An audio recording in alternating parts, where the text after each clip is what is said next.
It's the Brad and John Show. Brad and John Show for June 11th. This is the C block, which means we started right around 7:40 or so. We're a little bit late this morning. And the reason I mention that is because a lot of people listen to the show live, 7 to 8 o'clock, but a lot of people listen to it in delay sometime in the future, so you'll know a reference to this. Okay, John, I'm looking at the thing right now. This is from Department of Justice, United States Attorney's Office. Let me read this. I can't pronounce her name. YUNQUINGJIAN 33 and ZUNYOUNG Liu LIU 34 citizens of the People's Republic of China were charged in a criminal complaint with conspiracy, smuggling goods in the United States, false statements, and visa fraud, announced United States Attorney Jerome F. Gordon Jr. Gorgon, G-O-R-G-O-N. Gorgon was joined in the announcement by Special Agent in Charge Schroer Gibson, Federal Bureau of Investigation. I won't read all these names. Okay. The FBI arrested John in connection with allegations related to John's and Lou's smuggling into America a fungus called Fusarium Geranium. Does this sound familiar to you at all? No, I don't. No, okay. I would probably need to see the name, but I don't know of it, no. Okay. It's classified as a potential agriterrorism weapon. Did you deal with that when you were at Monsanto, John? Agriterrorism? Yeah, we heard about that. And in fact, we had, I don't mean to change the subject from this story, but we had cases of a pretty famous case in St. Louis that was well covered by the local media. We had a Chinese national who came here and who was stealing some of our seed technology information, I guess you could say, and sending it and providing it to the Chinese government. And I even St. Louis Magazine, back when there was a print publication, did a big story on it. And that was really stealing. That theft was intellectual property. So that wasn't that wasn't agritterrorism. But it was, China does a lot of things to get our technology. But here it appears as though it's just straight up agritterrorism. So spreading a plant disease, I guess, would hurt the U.S. economy. Yes, Fusarium, Fusarium, and the second word is grammarium or something like that, Graminearum. Now, scientific literature classifies as agriterrorism weapon. The noxious fungus causes head blight, a disease of wheat, barley, maize, and rice, and is responsible for billions of dollars in economic losses worldwide each year. They're toxins. They cause, and for people, when they're ingested, they cause vomiting, liver damage, and reproductive defects in humans and livestock. John, are these two wonderful citizens from China coming here to make a better country in the United States? No, they're coming to destroy American agriculture. And so I don't know anything about the specific fungus. Fusarium and Fusarium wilt is huge in cotton. So it is, I guess you could describe it as a class of fungus. And then whatever these Chinese folks were bringing in is a very specific variant of that. But yeah, clearly they're here to attempt to destroy at least parts of American agriculture. And doesn't this bother you, though? Oh, yeah, of course it does. Think of how many times this has happened and these folks were caught and our government probably tried to cover it up or not create widespread panic or things like that, So you're saying that under the Biden administration, we wouldn't have known about this, but under the Trump administration, they're trying to make a point? Is that what you're saying? Well, maybe. But this has probably been going on for decades or generations, folks bringing stuff like this in. Well, it's things like this. I make fun of you sometimes, John, because of the fact that you are like in the weeds with all the corporations and you watch all the financial reports and stuff like that. And the interesting point of this is, and this has been pointed out in many, many, many business classes, and I read a lot of business literature as well, too, that countries like China, they have like a 100-year plan. And in countries like the United States, we have a 90-day plan. The idea being is we've got to make everything look great for last quarter. We've got to make sure second quarter results are going to be great. Because right now we are more than two-thirds of the way through 2Q, I'll call it that, of 2025. So all the CEOs and all the CFOs are sitting in their ivory towers saying, okay, we got to make second quarter look great. What do we got to do? Well, let's fire 500 people, and that will, make our bottom line. Well, what about those 500 people? mean, that is. I mean, that is one of your favorite caricatures of modern corporations, Brad. John. And the sad part of it is there's so much of this that goes on. And now the flip side of this, once again, I'm a car guy, okay, and I read this story. The lady who runs Chevrolet. General Motors won't really come out and say this, and she's a pretty sharp woman, and she won't come out and say it. But it's interesting some of the things that have come out of General Motors. I think it's someplace up in the Upper Michigan place, and they called it their propulsion plant. And the idea, it used to be called the engine plant where they made engines, but they renamed it propulsion plant because of the fact that they were now building all these electric motors for the EVs. Guess what's happened, John? What's going on there now, Brad? They're making V8s again. Yeah. And you've talked extensively about this, Brad, because demand is down and there's a lot of problems with the hybrid vehicles, right? Well, no, not hybrids, just the pure EVs. EVs. Yes. Okay, people would prefer a hybrid rather than a pure EV. No, what they're building is they're building large, like I think 6.2. Who in the world's calling me? They're building 6.2 liter V8s. Okay.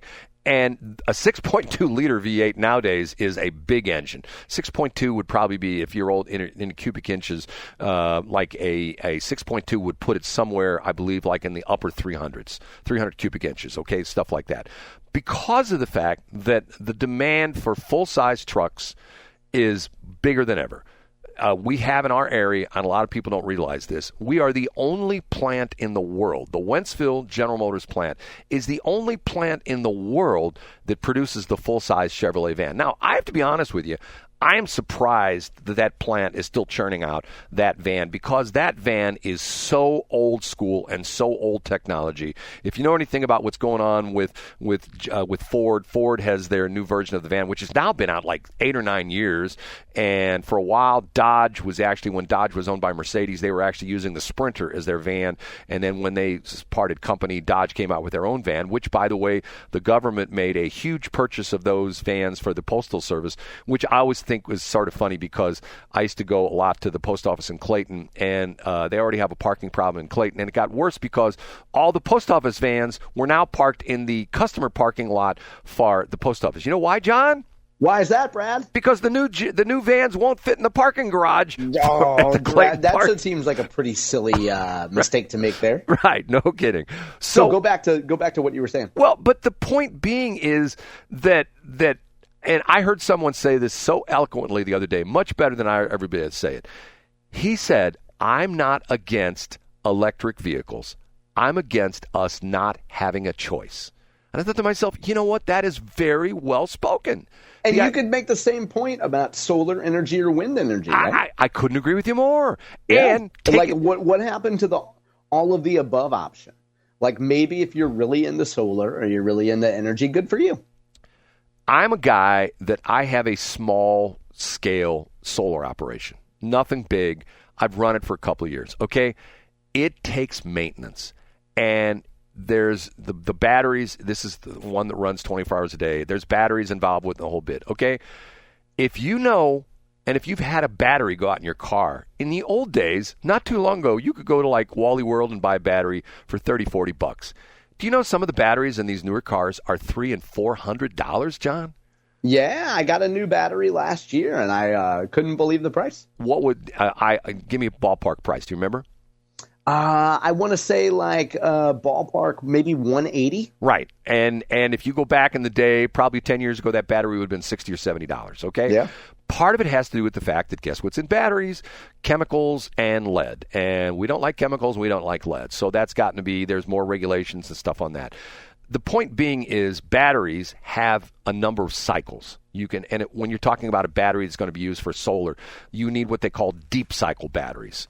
Your car has a shallow cycle battery that you start it up and you're not really taking that voltage down that much because you start it and maybe the voltage drops to like 12.5 volts. But as soon as the alternator kicks in, it's going to go back up to like 13.5 to charge the battery.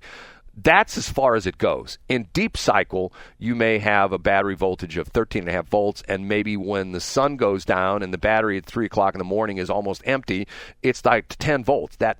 That destroys the batteries. There's only so many cycles in those batteries. Once you've exceeded that cycle rate, the battery becomes sort of useless. The charge, the capacity of the battery drops to like maybe 10, 15, 20%. You have to buy a new battery. Not only that, the batteries, the connections on the batteries, just like your cars, they corrode. You got to clean them all the time. You got maintenance to do. It ain't easy. So these people say, well, I've got solar at my house. Most of the people have solar at their house. It's relatively new. Talk to those people in 10 years when they start having issues with connectors having corrosion issues, when they have, panels that are going out. And not only that, John, this is Brad the Nerd, most of your panels, most of your solar installations on houses, the panels run to a certain degree. They run in series, okay? There's two ways electrical circuits, basic circuits, series and parallel. Oh, this doesn't sound good, Brad. What happens if one of them goes out? Well, let me put it to you this way. Remember when we used to buy the old cheap Japanese Christmas tree lights and you plugged them in? Oh, thank you. I do. I got them at Wally World. And you plugged them in and they worked for a while and then they went out because one bulb burnt out and you have to sit there with the spare bulb and unplug every single bulb and put the new bulb in and go like, okay. And then magically. What a waste of time. Right, man. Most people just take the thing and grab it off their tree or the house, throw it in the trash and buy another one, okay? It's the same thing with solar panels. To get that voltage up enough for your house, they run in series. So if you get one panel that goes out, you lose 20 panels. It's not like all of a sudden, just one panel went out. No, it's all of a sudden one panel goes out, and because they're in series, the other 19 panels don't work anymore because the series circuits is broken. It reminds me of the fact that Drew told you last night when you had dinner with your son that he's getting you one of the world's largest extension cords. You can plug it into New Florence in Montgomery County, the Ameren facility, because he heard you on the air talk about how you want to run an extension cord from the Ameren solar facility to your house and be able to have power. And I think that's sweet. All the kids chipped in for an extension cord for you, Brad, and it's going to be quite an experiment. John, you're not going to believe when I tell you this story, but I was not going to tell you this because you brought it up. When I had dinner with my son last night, he said to me, Dad, what are you talking about the Ameren people? And I said, what do you mean, Drew? He said, some guy who says he's a lobbyist for Ameren figured out I'm your son. And he came over to my house and he said, hey, do you like the way your refrigerator works? You like the way everything's working at your house? You know what? There's this transformer out in the pole, and it would be really sad if a squirrel got into that transformer and blew up, and it might take us 2 months to come replace that transformer. So you're saying that they're taking it out? They're taking out your anti-Ameren venom on your son, Brad. That's terrible. I'm not saying anti-Ameren. I'm saying that, okay, Ameren says, we need to charge for our new plants we're going to build. We're going to charge the customers for a plant we're going to build in 2406, and we want to start charging them right now. Why not, Brad? And the government goes, oh my God, that's such a great idea. We love that idea. So in other words, you're going to charge our customers for something you're not even using yet. We haven't even started to build it yet. It's not even supplying electricity to our customers. Yes, state of Missouri, Ameren, you guys are the man. Yes, we're going to pass that bill and bring it to Mike Keogh's desk because he can't wait to sign the first bill of his career as being a governor of Missouri because he's a conservative Republican. And you know what those conservative Republicans don't? They don't like it when the utilities take advantage of these citizens. They don't like it when we're paying extra money, like for gas Dave shots. They don't like that at all because we're Republicans. We don't believe in a minimum wage, Josh Hawley. We believe that the minimum wage should be whatever you want to pay them. You want to pay them $2 an hour? That's fine with us. We don't care. That's the Republican way of doing things. Right, John? Hey, you know what? I know exactly what you're saying. And I'm old enough to remember being on this show in April where in A Block we talked about Senator Nick Schroer, or as you call him, Ricky Schroeder. And he has a bill to open Missouri's energy market up to competition. Now, Brad, I don't hear you when you criticize Ricky Schroeder. I don't hear you pointing out the fact that he wants to open up the state to energy competition. John, you didn't read the fine print. It's only Ooh, what was the fine print there? They're going to put any house that has a basement in it. They're going to put a second meter on it, and that energy savings is only for basement dwellings. Only for basement, right? Only for basement dwellings. That's where the free market is. If you live upstairs, you pay full rate. You live in the basement, you get a discount. John, now, are you going to go cycle your battery today out in New Florence, Brad? Are you going to take your electronic vehicle battery out there and charge it up?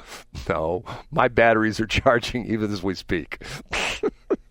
Well, you know what? I'm going to swing by Western Auto over there on Bell Fountain and pick up mine, and then I'll swing by your house and we'll charge them together. But, John, I do have a bone to pick because of the fact when I drive on Highway 40 and I pass the Energizer building right there on Highway 40, 141, I went into my battery. I'm Mr. Milk Crate. You have to come over to my place and see. I've organized my life with You're milk a big crates. Milk Crate guy. You buy them specially online. I buy them now. I buy them at Menards, believe it or not, because that's the cheapest place you can buy them. They always have them. And I try to buy local. I try to buy them from the company down there in Union, which is Budsies, but nobody. They stopped making them, right? No, nobody stocks them any local anymore. I mean, you can't find them anymore. I used to be able to order them. It was so crazy. I used to order them. I used to go pick them up at the Tractor Supply in Union. Okay, here's a perfect example. They make them in Union, okay? Rather than me go to the Budsy plant and say, can I have 10 milk crates? And they say, fine. I can't do that. It won't sell them to me. They used to sell them at the Tractor Supply in Union. Now, keep in mind that what happens is they leave the Budsy factory in Union. Then they travel down to the Tractor Supply distribution center, I believe in Tennessee, and then they travel back to Union. That's not very efficient. and I buy them. I'm going like, why can't I just go to the plant and buy them while they just come off the assembly line and they're hot? But no, what was I going to say about my I can't remember what I was going to say. You were going to show me something in a milk crate, which sounds like a guy in a white van coming up to a kid at a park and saying, I have puppies in here. Hey. Brad, exactly at 8 o'clock, I connected you in with a young man from a local Nissan distributorship, so you can continue this long-winded story with him. Hey, little boy, come over here and take a look at my milk crate collection. Okay. Can I buy a truck for $32,000? What can I do for you? But John, come on, be honest with me. When the ad on the website, when the corporate website says starting at $32,000, and you talk to the dealer and he goes, oh, that's not right. They just started 36. Yeah, I can't believe a company would use misleading advertising, Brad. Does David Hoffman own the Nissan company? Does he own that now? I don't know, but I do know that I love hearing Menards ads on Westplex Talk 104.5, which folks can get in their car now if you're in West St. Louis County or St. Charles County or, of course, Franklin County or parts of Warren County. 104.5 FM is a preset. Shh. It depends upon how close you are to the KFUO transmitter because, you know what, every time I drive downtown and I see their transmitter up on top of that building, I say a prayer for them. You do, and then you call the apology line, and you apologize for being so mean to them on the air. No, that's 557, I'm sorry. Okay, say goodbye, John. See you tomorrow, Brad.